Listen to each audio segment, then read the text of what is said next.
A truly productive garden bed is not built through force or costly inputs, but by cooperating with the natural systems already active in the soil. When garden waste is recycled thoughtfully and layered with care, soil biology performs most of the work on its own. This method is simple, efficient, and practical. By using overgrown vegetables and only a small amount of compost, you can quickly restore soil vitality. In just a few weeks, the bed becomes fertile, biologically active, and ready to support strong, healthy plants.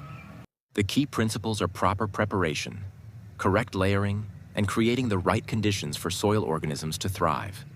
Begin by clearing the bed of weeds and stones. Weeds compete aggressively for water, nutrients, and sunlight, so removing them early prevents future maintenance problems. Stones restrict root growth and interfere with even plant establishment, so eliminating them improves overall soil structure. After cleaning, loosen only the top layer of soil one final time.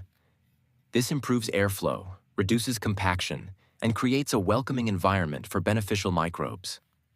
Avoid digging too deeply, as deeper layers contain established soil life that should remain undisturbed.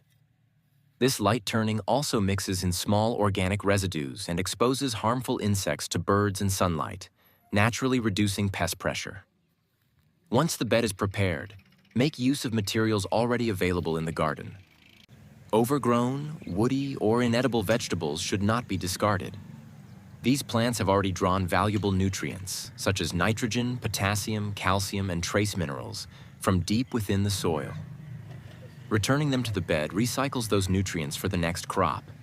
This approach minimizes waste and reduces the need for heavy compost or fertilizer applications.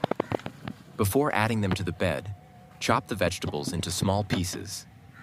Smaller pieces increase surface area, allowing microbes and fungi to break them down more quickly and evenly. Proper chopping prevents slow decomposition, unpleasant odors, and pest attraction. It also allows the material to settle into thin, breathable layers instead of forming dense mats that block air and water movement.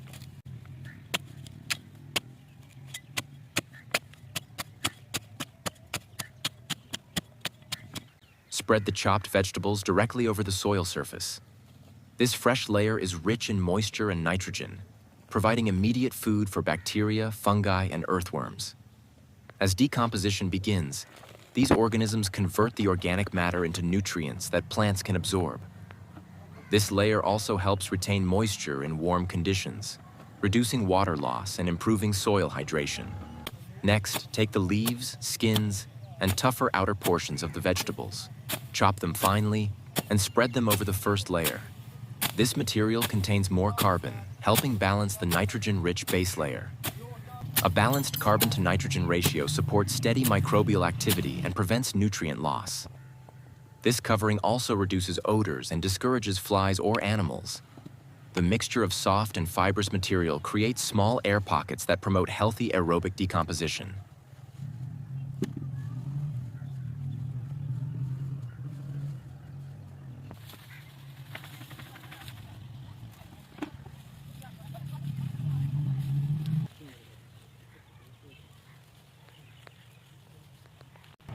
Now add a light sprinkling of wood ash.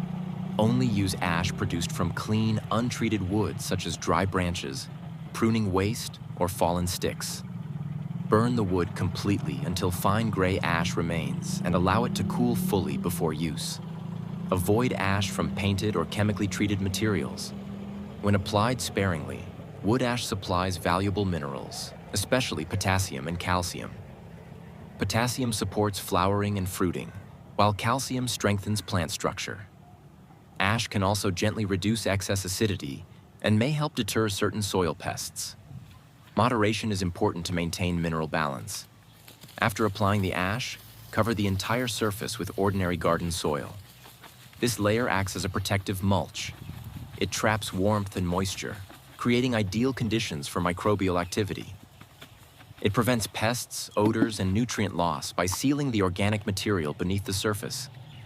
Native microbes within the soil quickly colonize the fresh layers below. As water moves through this soil covering, released nutrients are carried into the root zone rather than lost through evaporation or runoff. The soil layer also prevents surface drying and crust formation while maintaining stable temperature conditions. Finally, apply a thin layer of compost or well-rotted manure on top. This layer does not need to be thick. Its primary function is biological activation rather than bulk feeding. Compost and manure contain active populations of beneficial microorganisms that move downward and accelerate decomposition. They help transform raw organic matter into stable humus while improving surface moisture retention and protecting against erosion. After building the layers, allow the bed to rest undisturbed for 3 to 4 weeks before planting. During this period, microbial populations expand rapidly as they break down the chopped materials. The bed may generate slight warmth from biological activity, further accelerating the process. Organic matter softens, settles, and integrates into the surrounding soil. Nutrients become evenly distributed, and soil structure improves as microbes produce natural binding substances. By the end of the resting period, the separate layers merge into a balanced living system.